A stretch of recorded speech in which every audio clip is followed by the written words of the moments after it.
Do you recognize these songs?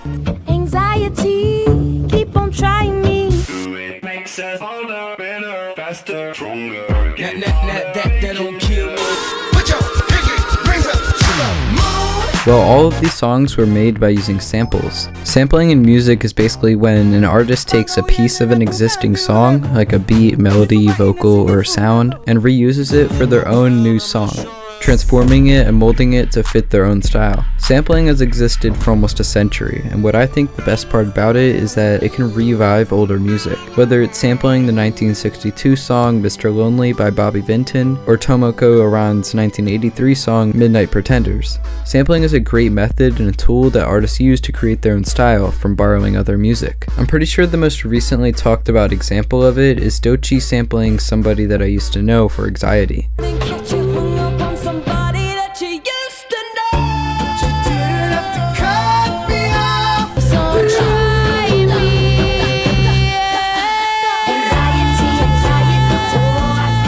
For some reason, there's tons of people hating on this song, which I get because it's so overplayed already, but just because a song is overplayed doesn't make it bad at all. Songs like Humble or Blinding Lights that everybody knows and that have billions of streams are still great songs, and there's a reason they got that much attention. I just wanted to say that because people went from saying the song was great to saying it was terrible, just because they've heard it so many times. But back to what I was talking about. She samples Somebody That I Used to Know, which actually samples 6 other songs, so it really makes this whole family tree of sampling. But what Doechii does on it is she puts her own unique take on it. One of the reasons that I think this song blew up so much is because she sampled an already huge song, so everyone already knew and recognized the beat. So all she had to do was make it just as, if not more catchy than the original, and morph it into her own song with her own style. Doechii got popular so fast, and a good amount of that came from this song, that followed her mixtape Alligator Bites Never Heal that won a Grammy for being Best Rap Album of the Year. Another song that has arguably the most recognizable sample is Stronger by Kanye West. Okay, listen.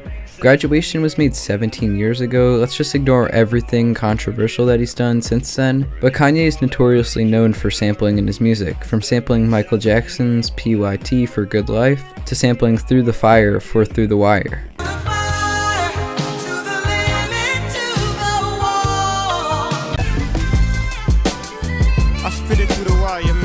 In Stronger, he samples Daft Punk's song and twists it into one of the most iconic songs and choruses of the 2000s. Sampling is a unique type of art when it comes to music. It reminds me of the type of art where they put together and paste magazine images to create a unique piece of art. Sampling has always been a bit of a controversial topic because everyone wants to get their hand in the money jar, rightfully so. While some artists are almost able to make a sample into a whole different song and completely unrecognizable, others tend to rely on the sample as the center focus of the song. But honestly, as long as the artist is creating their own song and making it different than the original, I don't see a problem with it. That's a good transition into our next song that samples Tame Impala's song, One More Hour, and it's Bandit by Don Toliver.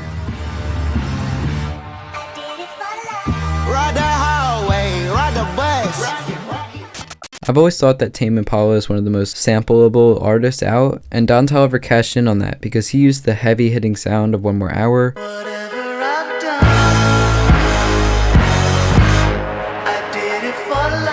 to make one of his biggest songs. He pitches it up and speeds up the original and throws his own verse, sound effects, and style to create the exact style that he knows his listeners will love.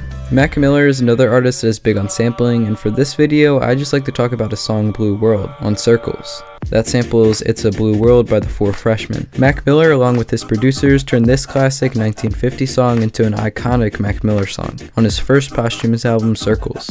I love the way they twist the vocals from the original song to sort of create the beat for the song. It's super satisfying to listen to. This transformed sample, complemented by Mac Miller's verses, makes this song such an artistic example of sampling in music. Another thing that makes sampling such a powerful thing in music is that it ties older music and modern music together. That's why you might recognize a song that your parents are listening to because it was used as a sample for a more well-known or a more modern song.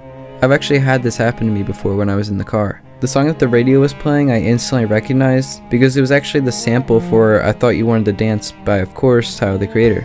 The sample was Baby My Love by Josh Stitch and Phil Calendars, if you were wondering. Samples are such a great method of creating either a popular song or a great artistic project. Samples connect older music to modern music, and whether you think sampling is a good thing or not, I'm pretty sure it's not going anywhere. If you enjoyed this video, please like and subscribe, and you can check out my store right in the middle of the screen to get some t-shirts and other clothes. And if you want to see a video better than this one, click one of the videos on screen.